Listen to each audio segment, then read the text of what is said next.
कितने लोग नहीं करते हैं क्रोध? जय हो, एक तो मिले। ठीक है, चलो एक मिल गया, बाकी तो नहीं करते ही हैं। हजारों साल से आदमी क्रोध पे विजय पाने की प्रयास कर रहा है। कर रहा है कि नहीं कर रहा है? एक ऋषि के बारे में आप पढ़ोगे तो पता लगा कि 100 साल की तपस्या करने गए वो। कितने साल की? 100 साल तपस्या करने गए, अपने पे संयम करने के लिए, है ना। उनका नाम नहीं बता रहे क्योंकि वो वाद विवाद हो जाता है ना। और पता लगा सामने से मेनका निकल गई। मेनका उनको अच्छी लग गई, 100 साल के बाद भी तपस्या करने के बाद अच्छी लगी तो उनको खराब लगने लगा कि मैं इतना घटिया आदमी। तो गुस्सा आ गया। गुस्सा आ गया तो वापस तपस्या करने चले गए। आज तक लौटे नहीं, आज तक लौट के नहीं आए। तो 100 साल के लिए लोग काम कर रहे हैं और रिजल्ट नहीं आ रहा है। और थोड़ा ध्यान से सुनेंगे, हमारे पास तो बहुत सारे ऋषि मुनि के बारे में कहानियां हैं। सब पढ़ी कि नहीं पढ़ी आपने? किसी ने कुछ पढ़ी होगी, किसी ने कुछ पढ़ी होगी। सबसे ज्यादा खतरा क्या है देवताओं से और ऋषियों से मिलने में?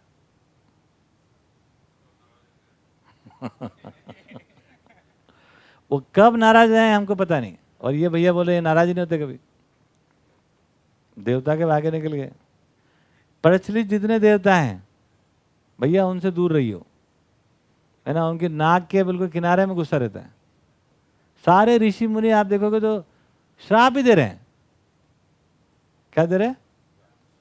क्यों इतना गुस्सा क्यों हो गया उनको? क्योंकि उन्होंने इतनी साल आदर्शवाद को लेके चले वो, लेके चले वो, लेकिन रिजल्ट नहीं आया तो गुस्सा क्रोध बढ़ गया।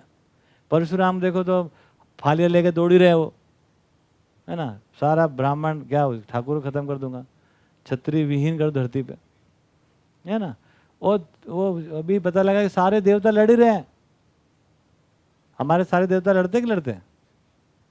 आप बताओ, लड़ाई करते कि नहीं करते? सारे देवता लड़ाई करते हैं हमारे। राकेश भैया, अब जिसके देवता ही लड़ाई करते होंगे वो जनता क्या करेगी? अपने सभी देवी देवताओं के पास औजार है। औजार समझते हैं? हथियार, बिना लाइसेंस।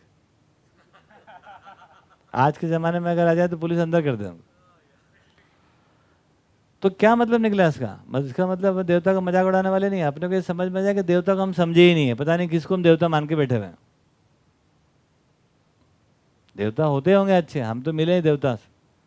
देवता होते हैं लेकिन हम नहीं पहचान पाते हैं, तो हम लड़ने झगड़ने वालों को देवता बना के बैठे। और उनमें भी गुस्सा कहाँ से आ रहा है? क्योंकि जो मान के चल रहे हैं वो हो नहीं रहा है, एग्जीक्यूटेबल नहीं है, व्यवहारिक नहीं है। तो आए दिन श्राप। आजकल घटना कम हो गई श्राप देने की, नहीं तो जा पत्थर बन जा, वो पत्थर बन गया। जा चिड़िया बन जा, चिड़िया बन गया। ऐसा कहानी था। तो आदर्शवाद में देखेंगे तो ये कहानियों का अंबार लगा हुआ है। फ्रस्ट्रेशन है ये, फ्रस्ट्रेशन।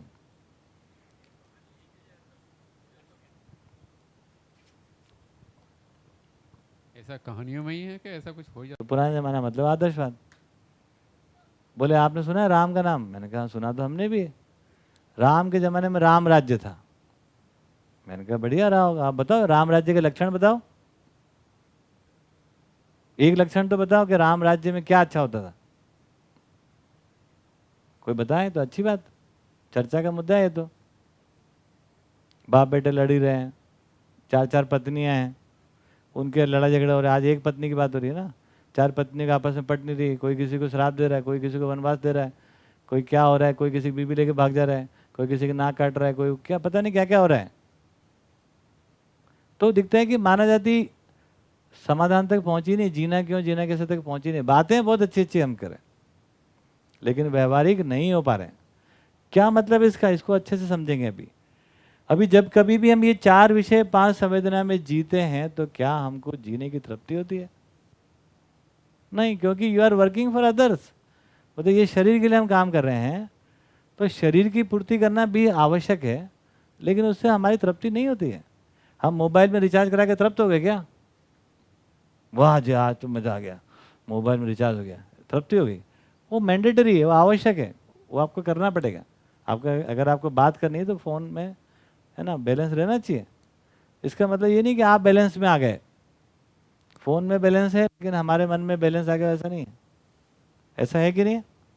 तो सुविधाएं चाहिए, लेकिन सुविधाओं से तृप्ति नहीं हो पा रही है। ये बहुत महत्वपूर्ण बात है, और ये आदिकाल से नहीं हो पा रही है। और आप जितना आदर्श को लेकर ढोगे उतना ही दिक्कत। तो लालच, बुरी बला बोलने के बाद भी लालच कम होते नहीं देखा गया है ना। किस युग में? सतयुग में। फिर उसके बाद कौन सा आया? त्रेता युग में। उसके बाद कौन सा आया? द्वापर युग। उसके बाद कलयुग। आज तक कम नहीं हुआ। हुआ क्या? क्यों? तो उसकी प्रक्रिया चाहिए। लेकिन अब तो ये बोल रहे हैं कि लालच करोगे तभी ग्रोथ होगी। हाँ, तो अब आगे आ गए। अब आगे आगे कहाँ पहुँच गए हम लोग? अब आप जो बताया था हमने कि आज जो बच्चे आपके पढ़ रहे हैं, जो MBA कर रहे हैं, उनको पढ़ाया जाता है लालच is good, grid is good, it is the motivation only. अब आपको ये पढ़ाया जाता है। ये भौतिकवादी मानसिकता हो गई। भौतिकवाद में क्या निकल के आ गया? Greed is good. Am I right? इससे क्या होने वाला है? लालच तो पहले भी था, लालच आज भी है। पहले खराब मानते थे, अब क्या मानते हैं? अब बढ़िया मानते हैं। ऑफिशियल हो गया वो। अब उसके बाद क्या हो गया? एंडोर्समेंट हो गया उस पर। एंडोर्स होने के बाद गिल्ट आना बंद हो गया। गिल्ट आने के बाद आप थोड़ा सोचते थे क्या लालच लालच तो नहीं कर रहा हूँ यार, है ना। तो आप सोचते थे पहले, आप नहीं सोचते, आप सोचते सही है ये तो। अब पिछले 50 साल में दुनिया के जो हालत बिगड़ी है, और ज़्यादा बिगड़ गई है ना। वहाँ से अपन जहाँ से भी चले, जहाँ से सतयुग से लाकर अभी तक यहाँ तक अपन आए, उसमें भी हम लालच को ख़त्म नहीं कर पाए। लालच का लड़ाई हो ही रही है ना। वो माँ ने लालच कर लिया मेरे बेटा राजा बनना चाहिए। वो तमाम राजाओं की कहानी इतनी है। सारे राजाओं की कहानी देखो, इतनी की इतनी है ना। अपना कोई वंश वाला कोई राजा बनना चाहिए, बाकी नहीं बनना चाहिए। और फिर राजा को अपनी ज़मीन का विस्तार करना है। क्या करना है? राजपाट का विस्तार करना है। राजा बनने के बाद क्या करेगा? कोई न्यायपूर्वक जिएगा। और विस्तार करना है, तो विस्तार करने के लिए क्या करना पड़ेगा? विस्तार करने के लिए क्या करना पड़ेगा तिवारी जी? दूसरों की जमीन हड़पनी पड़ेगी। क्या करना पड़ेगा? छल कपट करना होगा। हाँ, लड़ाई करनी होगी। हाँ। क्यों? जितने बुरे काम है सब करने होंगे। सब करना है। क्यों? क्योंकि उसको अपना साम्राज्य बड़ा करना है। बड़ा करना है। तो इसमें कहाँ न्याय हुआ? कोई न्याय की बात बनी? नहीं, बिल्कुल न्याय बिल्कुल नहीं बना। इस विधि से हम अब क्या हो गया? लालच is good, grid is good, it is a motivation. सबको ग्रीड लगाओ, तो अब सब कंपनियां, सरकारें जगा रही है, सोच रहे आदमी को उठो, थोड़ा लालच करो। साइकिल वाले को स्कूटर पे चलना चाहिए, ये समझदारी है? यही लालच? साइकिल वाले को स्कूटर पे ले जाऊंगा, स्कूटर वाले को कार में ले जाऊंगा, कार वाले को बोलूंगा हेलीकॉप्टर में जा, हवाई जहाज में घूम, और हवाई जहाज वाले को बोलेंगे विदेश यात्रा करो। यही विकास? ये विकास है कि विनाश? ये विकास है कि विनाश? साइकिल वाला अच्छे से साइकिल में काम करे, तुम्हें क्या आपत्ति है? एक तो ग्रीन एनर्जी, 2 रोटी खाओ, साइकिल चलाओ, कोई भी पॉल्यूशन नहीं। पेट में कोई गैस बने उससे कोई पॉल्यूशन होता नहीं है। साइकिल चलाओ, निकल जाती बाहर, है ना। तो ग्रीन एनर्जी, एकदम ग्रीन। आज तक कोई मशीन बनाया हम ऐसी जो 4 रोटी खाओ चल पड़ती है? रोटी आप खाओ, चलेगी साइकिल? कमाल है कि नहीं? लेकिन उसको हम गाली दे रहे हैं। साइकिल वाले को साइकिल उतार के स्कूटर पकड़ाएंगे। क्यों?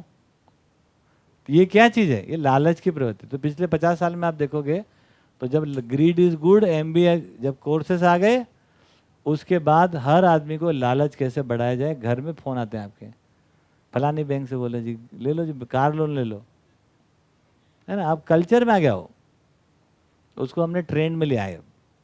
अब उसके बाद हालत और कई गुना खराब हो गई। अब क्या हालत खराब हो गई हमारी? आप देख ही सकते हो, आप देख सकते हो कि दुनिया के सभी देश कंगाल हो गए। भाई साहब, राकेश भैया, कंगाल। कंगाल का मतलब ये है कि, है ना, डेट में आ गए हो, बैंकरप्ट हो गए हो। All countries of the world. आप सोच नहीं सकते, आप दिन भर सोचते रहे ना आज कि पूरी देश, सारे के सारे देश कर्जे में। तो पैसे ले कौन भाग गया? पैसे ले कौन भाग गया? पैसे ले कौन भाग गया? आप बताओ। और ऐसा नहीं कि केवल अमेरिका लूट रहा है सबको, वो तो लूट ही रहा है, लेकिन सबसे ज्यादा कर्जा है अमेरिका के ऊपर, नंबर 1। और उसको हम विकसित देश मानते हैं। तो इसका मतलब ये समझ में आ रहा है कि हम कहीं ना कहीं बहुत ही फॉल्स कंसेप्ट पे काम कर रहे हैं, एकदम ही अनरियलिस्टिक बात कर रहे हैं हम। हाँ या ना? इसको ठीक से पहचानने की जरूरत है। उनको हम अपना अगड़ा मान रहे हैं। जैसे मैंने बताया कि लड़ने झगड़ने वाले को हम देवता मान लिए। अरे देवता होगा तो एक सामान्य बात है यार, बिना लड़ाई झगड़े के जीता होगा, न्यायपूर्वक जीता होगा, पैसे का लालची नहीं होगा, छल से मारता नहीं होगा, वो सच्चे देवता वो है। उनको हम ठीक से पहचान नहीं रहे, है ना? पता नहीं कौन सी हिस्ट्री हमने पढ़ ली, कौन सी पढ़ा दी लोगों ने। तो धरती पे जो अच्छे देवता हैं उनको हम पहचानते नहीं हैं।